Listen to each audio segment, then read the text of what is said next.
everyone, welcome back to the cottage. I'm Cheyenne with the Rosevine Cottage Girls.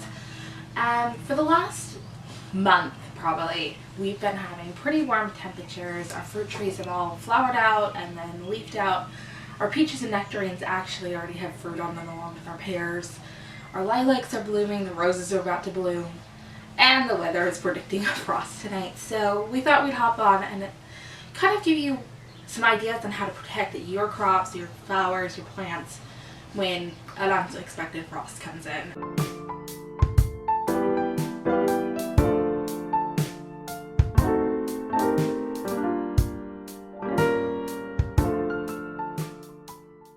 And we're actually expecting the rumors of freezes happening this weekend along with some tornadic storms. So it's going to be an interesting weekend weather-wise here. But some things you can do are covering your plants with a blanket, a sheet, anything that's just going to keep a little bit of the elements off of them and lock in a little bit of heat. We actually have done that for years. We use everything in our house, fabric, sheets, blankets, and so anything that's already leafed out, we're going to go ahead and cover anything that's really sensitive, get this blanket over it. That's going to protect it just a little bit more than if it was out in the open. We can also run things like Christmas lights down the rows of plants just to give them a little bit more warmth.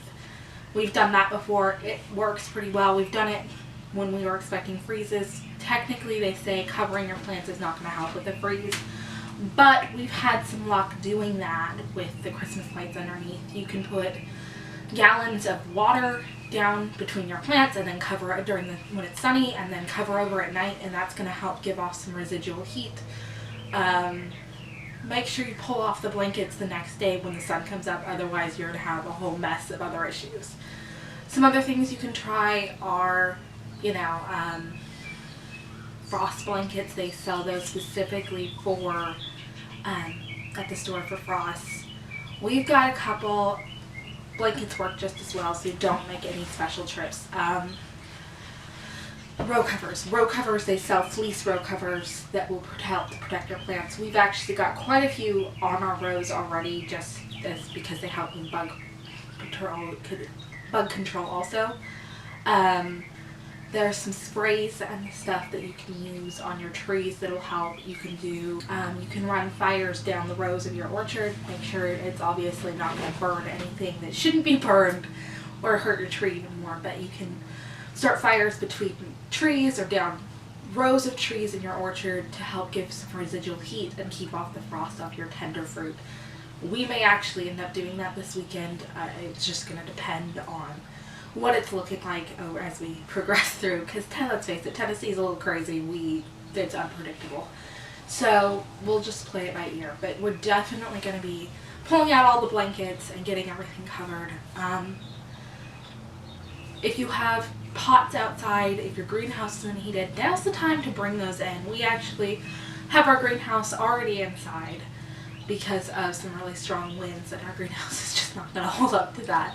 So our dining room is a makeshift greenhouse, and we've got tables, fold-out tables put in. We've got trash bags on the floor, and all of our plants are in there, which is a lot.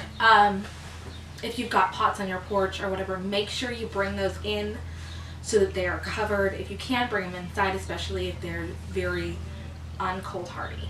But if they're a little like mums or whatever, can handle quite a bit of cold.